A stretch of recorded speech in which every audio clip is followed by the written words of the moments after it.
رات کا وقت تھا۔ ہر طرف گہرا سناٹا چھایا ہوا تھا اور چاند کی روشنی درختوں میں سرگوشیاں کرتی گزر رہی تھی۔ حسان اور اس کے 3 دوست ایک پرانی پگڈنڈی پر گاؤں کی طرف جا رہے تھے جو کہ سنسان اور پراسرار تھا۔ درخت اپنی لمبی اور سوکھی شاخوں سے جیسے انہیں روکنے کی کوشش کر رہے تھے۔ اچانک حسان نے محسوس کیا کہ جیسے کوئی دھیمی آواز میں اس کا نام پکار رہا ہو۔ وہ چونک گیا اور پلٹ کر دیکھا، مگر وہاں کچھ نہیں تھا۔ کیا تم نے کچھ سنا؟ حسان نے اپنے دوستوں سے پوچھا، مگر سب نے نفی میں سر ہلا دیا۔ جیسے جیسے وہ آگے بڑھتے گئے، وہ سرگوشیاں مزید تیز اور قریب ہونے لگیں۔ درخت جیسے زندہ ہو گئے تھے اور ان کی شاخیں عجیب انداز میں حرکت کر رہی تھیں۔ حسان کے دل میں خوف کا احساس پیدا ہونے لگا تھا، مگر وہ خود کو سنبھالنے کی کوشش کر رہا تھا۔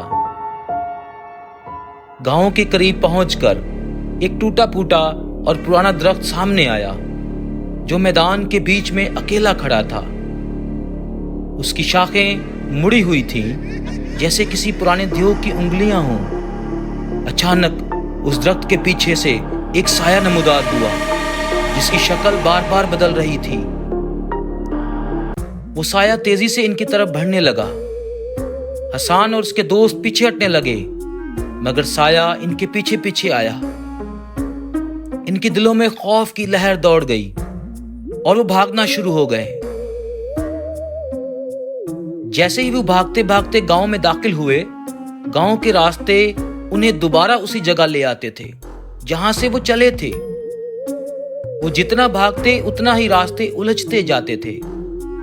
سرگوشیاں اب ان کے ذہنوں میں گونجنے لگی تھیں اور ہر طرف سے آوازیں آ رہی تھیں جیسے کوئی انہیں دیکھ رہا ہو، ان کا پیچھا کر رہا ہو۔ اچانک دھند میں سے ایک بوڑھی عورت نمودار ہوئی۔ اس کا چہرہ سفید اور آنکھیں خوفناک تھیں، جیسے وہ زندہ نہیں تھی۔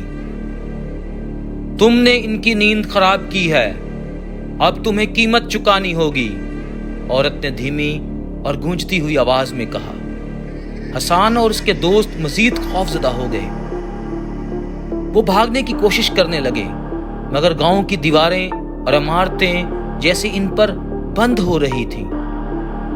ہر راستہ بند تھا، ہر گلی میں وہی اندھیرا سایہ ان کا پیچھا کر رہا تھا۔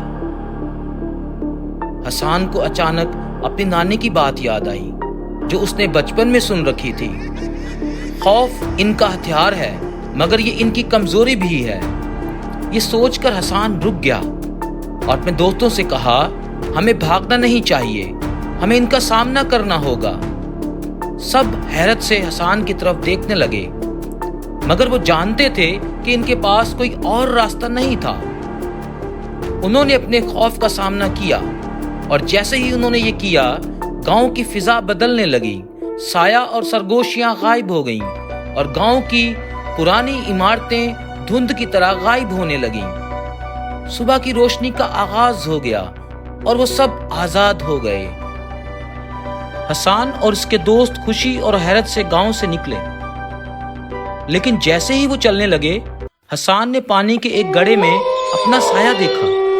اس کا سایہ مسکرا رہا تھا، ایک عجیب خوفناک مسکراہٹ کے ساتھ، حالانکہ حسان خود نہیں مسکرا رہا تھا۔ سایہ نے دھیمی آواز میں کہا، کچھ آوازیں کبھی پیچھا نہیں چھوڑتی۔ دوستو، اس کہانی سے ہمیں یہ سیکھ ملتی ہے کہ اگر ہم خوف کا ڈٹ کر مقابلہ کریں تو ہم اپنے ڈر اور خوف پر قابو پا سکتے ہیں۔ ایسی ہی مزید کہانیاں دیکھنے اور سننے کے لیے ہمارے چینل کو سبسکرائب کریں اور اپنے دوستوں کے ساتھ شیئر کریں۔ ملتے ہیں اگلی کہانی میں۔